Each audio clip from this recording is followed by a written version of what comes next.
you to clap your hands wherever you are. If you know that you're a conqueror, I want you to say this with me. I am a conqueror. I walk by faith and not by sight. Welcome back, guys. Here, Jazz on the Green in the Mirror, the Reflection Show.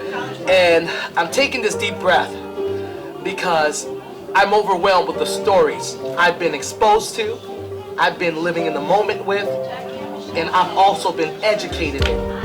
But I'm also sitting down next to Michael!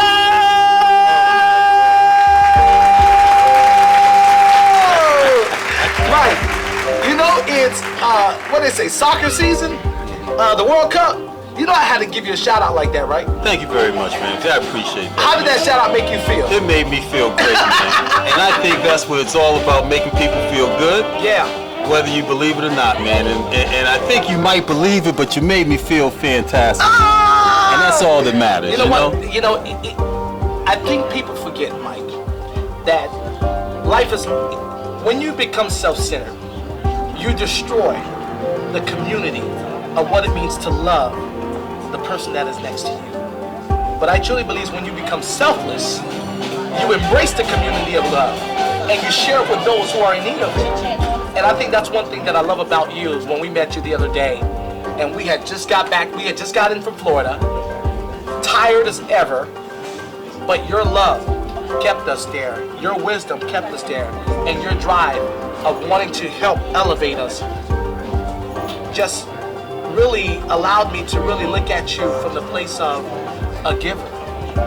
Why are you the way you are? Well, I appreciate that, and to see you young people, because I really came out here to shoplift. You know what I'm saying? To steal thoughts, ideas, and energy from you young people that we have got to begin to turn things over to and support, give resources, add value to what it is that you're doing, because as you mentioned earlier in an interview, you know, the millennium generation is one that these young people out here now connect to.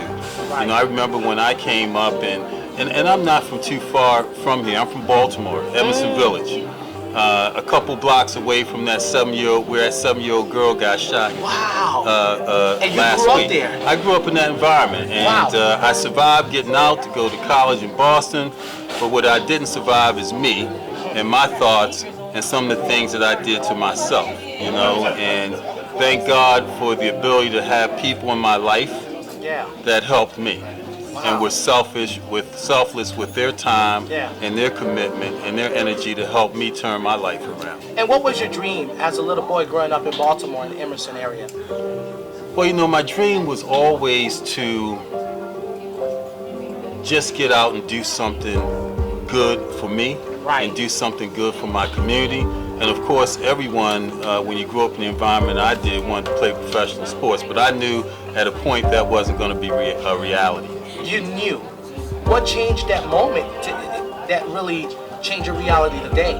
Because I mean, you sit here, you own a company, very successful. I mean, you travel the world, and you're a positive person.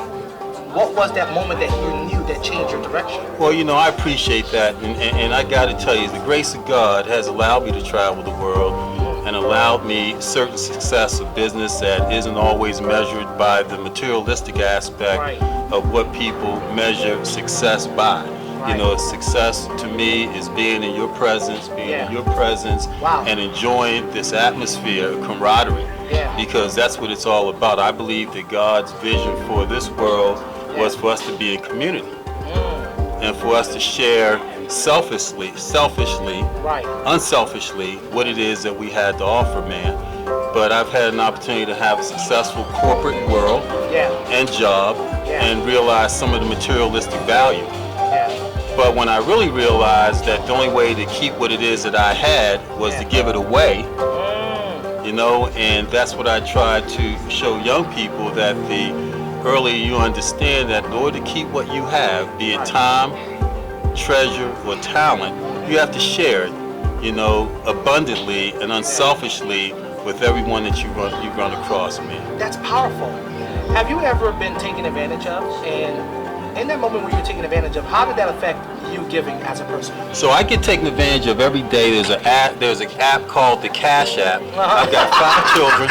You know what I'm saying? I've got 5 grandkids, and they take advantage of me every day. And it's amazing you say that. As I was riding up here, and I was thinking about my son taking advantage of me 2 days ago, and I really want to act out a character. Right. Good. How you want to act out, man? Put your chest out there. You know, it was said by God said that how many times do you forgive? 7 times 7. You know what I'm saying? So it doesn't inhibit me at all from the next act of giving, man. Well, that's just the way it is. You sound like you're getting ready to protest against Cash App. Well, you know what? Cash App is just so quick. My stuff just goes so quick.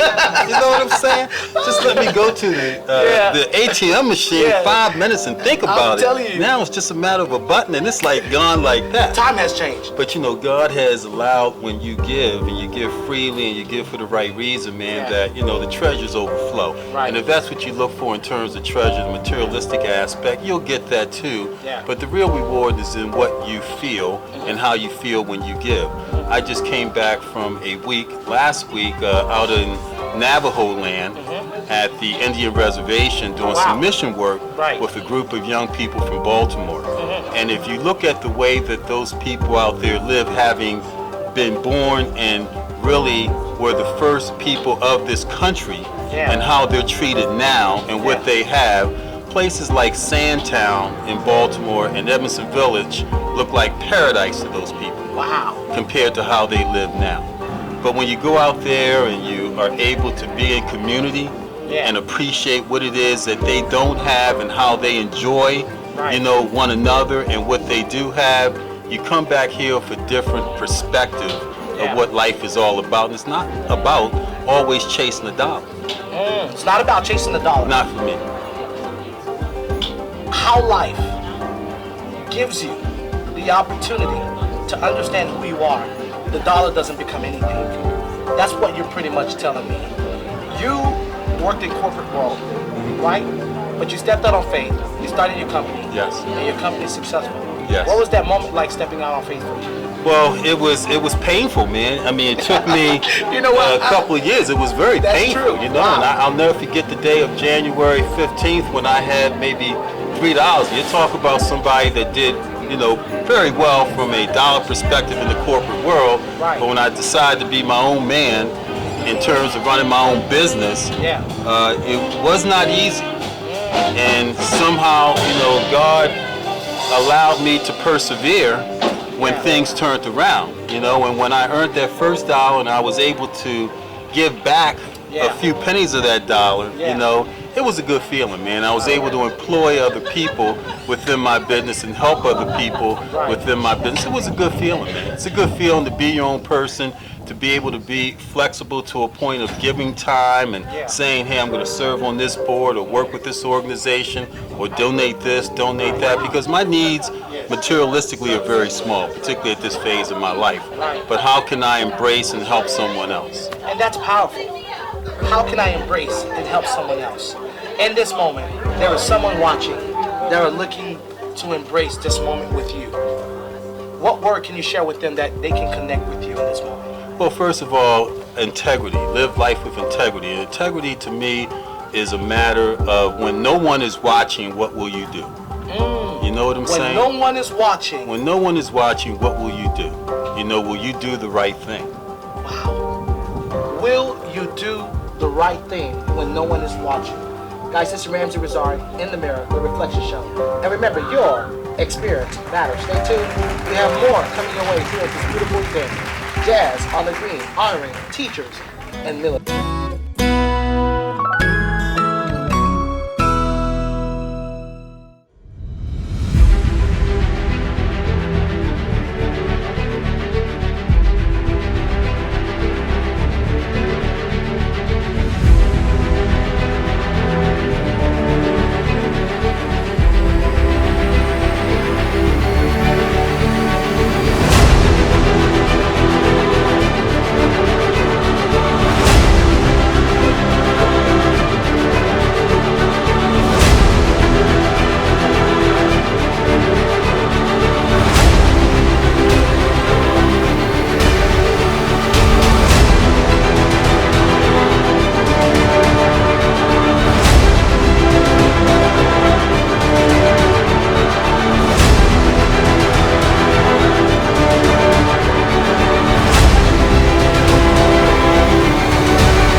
ransom was the reason I was born with no chains. Now I'm confident,